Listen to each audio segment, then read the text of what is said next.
നമുക്ക് കിട്ടിയതുമല്ല, ആരും തരുന്നതുമല്ല, നമ്മൾ നേടിയെടുക്കുന്നതാണ് നമ്മുടെ സന്തോഷവും ജീവിതവും.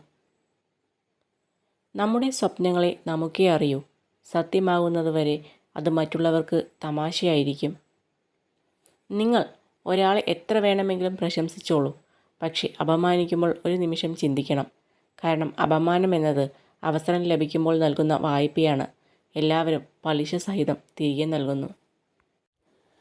ജീവിതത്തിൽ ഒരിക്കലെങ്കിലും മരണത്തെക്കുറിച്ച് ചിന്തിച്ചവർ അതിനുശേഷം ജീവിച്ചിരിപ്പുണ്ടെങ്കിൽ അവർ ജീവിതത്തെ ജയിക്കാൻ കെൽപ്പുള്ളവരാണ്. നിങ്ങൾക്ക് കഴിയുമെന്ന് നിങ്ങൾ വിചാരിച്ചാലും നിങ്ങൾക്ക് കഴിയില്ല എന്ന് നിങ്ങൾ വിചാരിച്ചാലും നിങ്ങളുടെ ചിന്തകൾ ശരിയാണ്. ചിന്തയാണ് എല്ലാത്തിൻ്റെയും അടിസ്ഥാനം. കരയാം നമ്മുടെ സങ്കടങ്ങൾ തീരുവാൻ മാത്രം. ചിരിക്കാം നമുക്ക് സന്തോഷം ഉണ്ടാകുമ്പോൾ മാത്രം.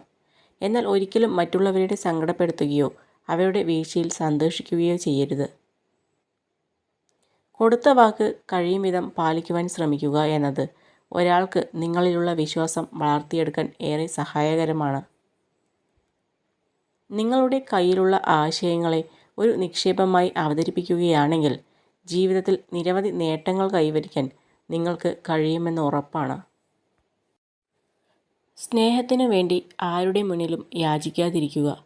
യാചിച്ചു നേടുന്ന സ്നേഹം വെറും സോപ്പ് പതിയിലെ കുമിളകൾ പോലെയാണ്.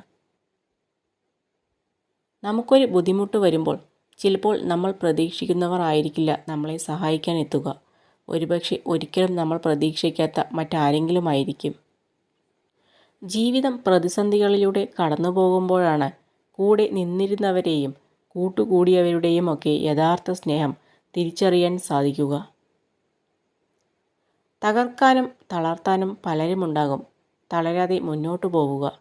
ജീവിതം നമ്മുടേതാണ്. ജീവിക്കേണ്ടത് നമ്മളാണ്.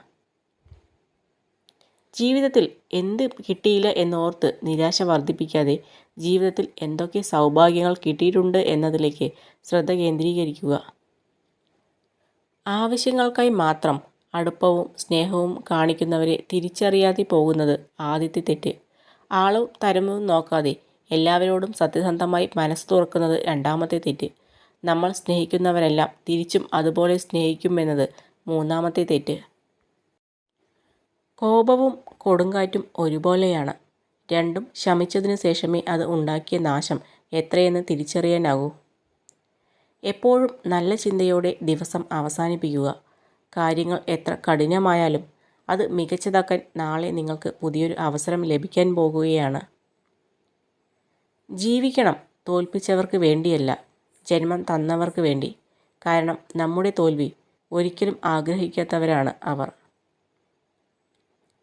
മറ്റുള്ളവരുടെ അഭിപ്രായത്തേക്കാൾ സ്വന്തം മനസ്സമാധാനത്തിന് പ്രാധാന്യം നൽകുക.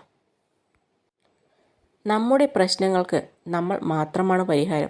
മറ്റുള്ളവരുടെ കയ്യിൽ നമ്മുടെ പ്രശ്നങ്ങൾക്കുള്ള നിർദ്ദേശങ്ങൾ മാത്രമേ ഉള്ളൂ. മറ്റുള്ളവരെ കരയിപ്പിച്ച് നേടിയ എല്ലാത്തിനും കരച്ചിൽ കൊണ്ട് തന്നെ കടം വീട്ടേണ്ടി വരുമെന്ന് എപ്പോഴും ഓർക്കുക. ചിന്തകളും വെള്ളവും എപ്പോഴും ശുദ്ധമായിരിക്കണം. മലിനമായ വെള്ളം ആരോഗ്യത്തെ നശിപ്പിക്കുന്നു. മലിനമായ ചിന്തകൾ ജീവിതത്തെ നശിപ്പിക്കുന്നു. നാം എന്നും തനിച്ചാണ് എന്നതാണ് പരമാർത്ഥ സത്യം. സ്വന്തമായി ഒന്നുമില്ല എന്ന് മനസ്സിലാക്കുക. നിങ്ങളെ ചുറ്റിപ്പറ്റിയുള്ളതെല്ലാം താൽക്കാലികമാണ്. നിങ്ങളുടെ ഹൃദയത്തിലെ സ്നേഹം മാത്രമേ ശാശ്വതമായി നിലനിൽക്കുകയുള്ളൂ. ആരെയും ഉപയോഗശൂന്യമായി കണക്കാക്കരുത്. കാരണം അഴുക്കുവെള്ളം കുടിക്കാൻ കൊള്ളില്ലെങ്കിലും അതിന് തീ കെടുത്താനുള്ള കഴിവുണ്ട്. അംഗീകരിക്കാൻ മടിച്ച് ചിലർ നൽകുന്ന പരിഹാസം തന്നെയാണ് പ്രശസ്തിയിലേക്കുള്ള പാത തുറന്നു തരുന്നതും.